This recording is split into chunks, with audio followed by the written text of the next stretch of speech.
ये अंतरयात्रा सूत्र कहता है, अंतरयात्रा तुम्हें प्रश्नों के उत्तर नहीं देती है, ये तो तुम्हारे सभी उत्तरों को तुमसे छीनकर तुम्हें एक जीता जागता प्रश्न बना देती है। अंतरयात्रा उत्तरों की तलाश है भी नहीं,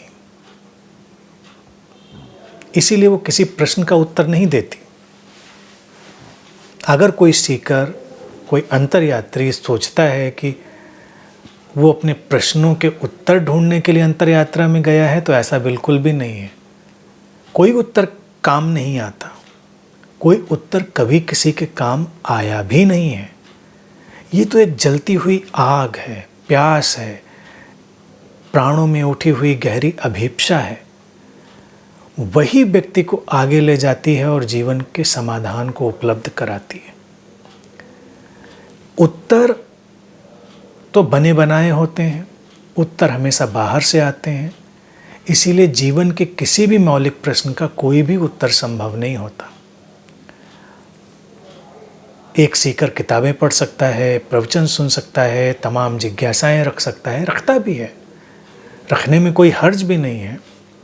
लेकिन उसको ये विवेक और ये सजगता होनी अनिवार्य है, क्योंकि जो वो सुन रहा है, जो इकट्ठा कर रहा है, उस उत्तर से कोई लेना देना नहीं है, वो किसी काम का नहीं है और इससे उसके जीवन में कोई अंतर नहीं पड़ना है, इससे कोई रूपांतरण भी नहीं घटना है।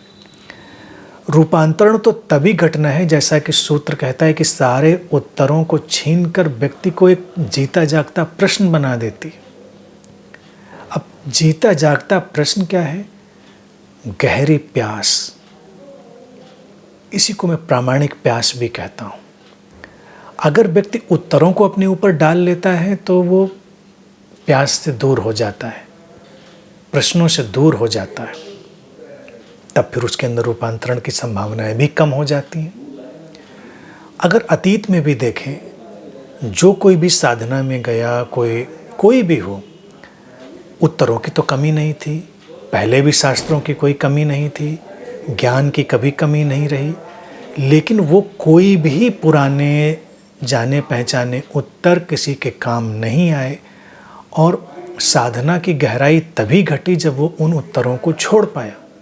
अगर हम बुद्ध के जीवन को देखें, प्रतिभाशाली थे, विद्वान थे, वेदों, उपनिषदों, शास्त्रों का उन्होंने गहन अध्ययन किया, उनके गुरुओं ने उन्हें सारी शिक्षा दी और उत्तरों का एक अंबार उनके पास था, लेकिन वो प्रश्नों से भरे थे। जीवन के प्रति उनकी जो प्रश्नाकुलता थी, उनकी जो बेचैनी थी, तड़प थी, वो अपने आप में अतुलनीय थी, शांत नहीं हो रही थी।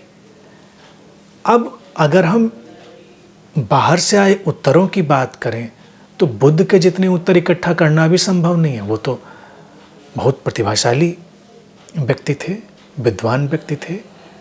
उन्होंने उन उत्तरों पर कोई भरोसा नहीं किया और वो निकले तलाश में। वही जीता जागता प्रश्न बन जाना है, यानी कि प्यास की एक नदी की तरह चलना। प्यास जैसे आग की तरह जले और एक लपट बन जाए व्यक्ति, और उसमें ही जीवन का फिर अर्थ घटता है, उसी से जीवन का पथ आलोकित होता है। जैसे बुद्ध के जीवन में घटा, ऐसा ही सभी साधकों के जीवन में घटता है और घटना भी चाहिए। उत्तरों को पढ़ना, सुनना, समझना उपयोगी हो सकता है, उससे इनकार नहीं है, लेकिन किसी भी उत्तर को अंतिम उत्तर मान लेना उसकी यात्रा को अवरुद्ध कर देता है, रोक देता है।